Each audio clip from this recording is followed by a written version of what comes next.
Hello and welcome. I'm Michelle Anderson, the founder of Clarinet Mentors, and today I have a video that shows you some alternate fingerings that you may not know about that are really handy to use.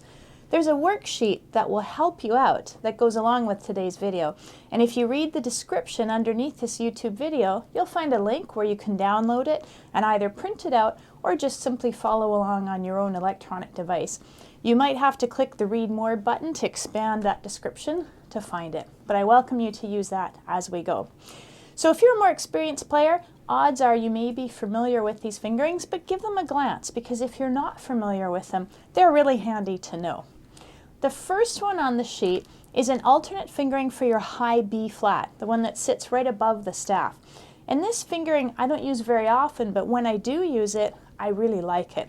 So basically, we're fingering our B flat much the same as we would finger a high B natural. Our thumb and register key, the first finger on our left hand, and then we're going to add the first finger on our right hand. So if you're not familiar with this one, it feels kind of strange to our fingers at first, but it's really handy. Now before we try it, I have to let you know this fingering often doesn't work well if your clarinet's not quite adjusted right. So I want to show you how you could figure that out on your own clarinet and then adjust it so that you can use this fingering. The nickname for this fingering is the 1 and 1 fingering, and that's because there are a lot of fingering charts that number these top holes 1, 2, 3, and then the right hand holes 1, 2, 3, and basically we're covering 1 and 1. Now I'm going to hold my clarinet up close so you can see it.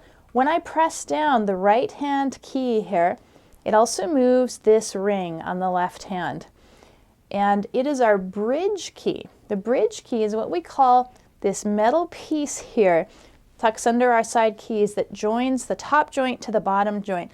If your bridge key is not lined up perfectly straight, or maybe if your clarinet's a little bit out of adjustment, this mechanism might not work well, and usually you can adjust it so that it will. What I'm going to do is hold down that ring on my right hand, and I'm just going to check it with my left hand by poking on it to see if there's any give there.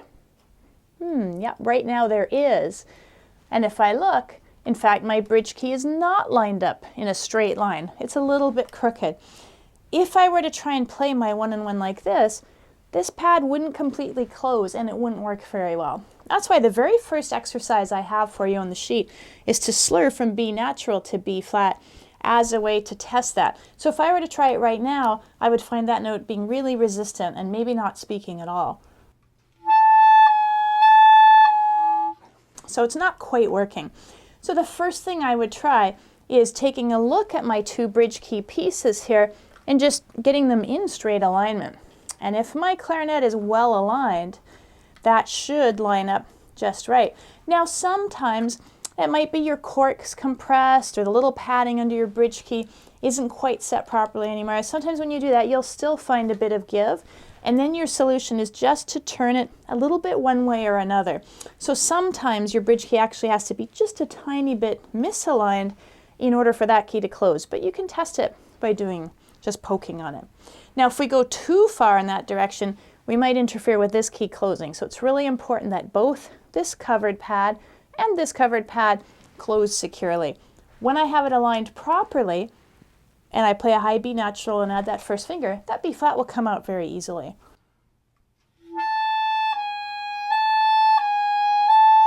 And now I'm finding it's working really well for me.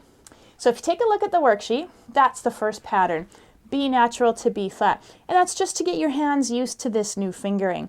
Each of the bars on the worksheet here is a pattern that I think the best use for is just to repeat it over and over until it feels easy for you. So although I've written it 1 bar with a double bar between, the idea is do that pattern until it feels comfortable for your hands. The next pattern is 2 notes that often go together in music, your high F to the B flat. And you can see how elegant this finger goes together when we're just lifting 2 fingers up.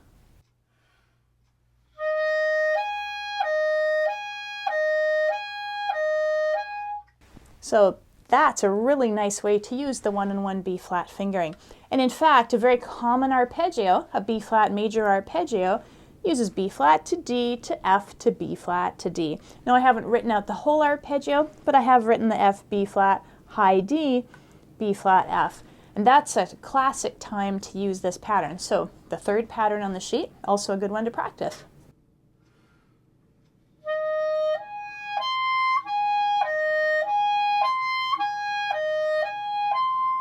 And again, just repeat that pattern until your fingers feel comfortable with it. Let's take a look at the second line on the page.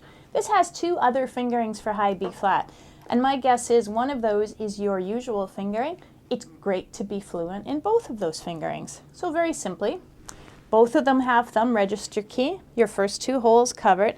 One of them is using the right hand key, which is with the side finger here. Now I highly recommend you check your hand position when you use that key. Remember, the main job for this finger is to cover the first hole on your right hand. So when you roll up to it, if we had a note where you covered that hole and hit the key at the same time, notice what part of your finger is hitting the key. For me, it's right along the edge of my knuckle. That's the part of the finger you want to use so that your right hand can easily move between these. Likewise, the left hand key is this little one here. We have to use our third finger for that. We want to try and move this finger as little as possible. Now personally, I find it really hard to cover this hole and get to that key and come back to it. So I don't use this left hand key unless the notes on either side of it don't involve covering that hole. So I prefer the right hand one. I probably use it 90% of the time, but I'm glad that I'm familiar with the left hand one because there's times where that's a better fingering. The exercise we have on the page here is simply a chance for you to alternate between the right hand fingering and the left hand fingering. Again, just to get your fingers comfortable with it. So you can repeat those patterns as many times as you feel comfortable with, just as a chance for your fingers to get to know these better. So let's take a look at the first pattern on the page.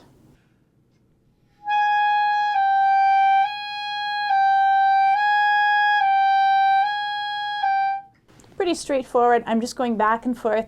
Now, what I recommend you do is start slowly and then speed it up. Maybe till you're till you're very, very fast, and just have some fun with that one. If we look at the third line on the worksheet, we have a very similar set of fingerings for the low E flat, the E flat we have at the bottom of the staff, which really is the same fingering as the high B flat minus the register key. So you'll see there the exact same finger patterns. You add the side keys, and just go through it with your eyes looking at the E flat.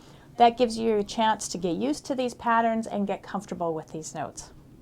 Now finally, the last line of the exercise here shows you where this left hand fingering is really handy, and that's for trilling.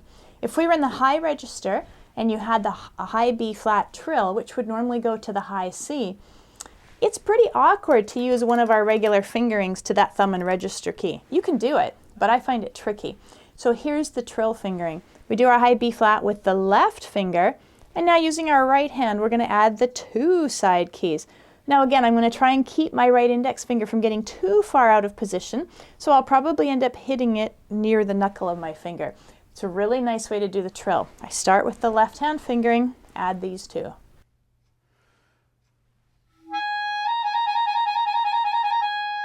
And of course, if I'm in the low register and I have an E flat to an F, I would just take off the register key and do exactly the same fingering. Easy fingering once you get used to it. Really handy to learn because the alternative, trying to trill with regular fingerings, usually gets pretty sloppy and is pretty challenging to do. That's it for today's video. Short and sweet. I'm doing a whole series on alternate fingerings, and I'll add more trill fingerings and more advanced fingerings as we go through this. I hope you've enjoyed it, and I would love to hear from you. If you have any feedback, please go ahead and put your comments in the comments box underneath this video. I also invite you to join my Clarinet Mentors community. It's absolutely free. If you go to www.learnclarinetnow.com, you'll see an easy sign-up sheet. And when you enroll, you'll get a newsletter from me about every 2 weeks that always has a little video like today's, but also has the latest things I've discovered from the clarinet world, whether it's music or clarinet gadgets or conferences or fun events, and I share all of that with you. I will also let you know if there's any special clarinet events coming up, whether it's an interview with a clarinet expert or live online lessons or something that I think might interest you as a clarinet player who's trying to make your clarinet playing easier and more fun. Thanks for watching today's video. and I look forward to seeing you on the next one.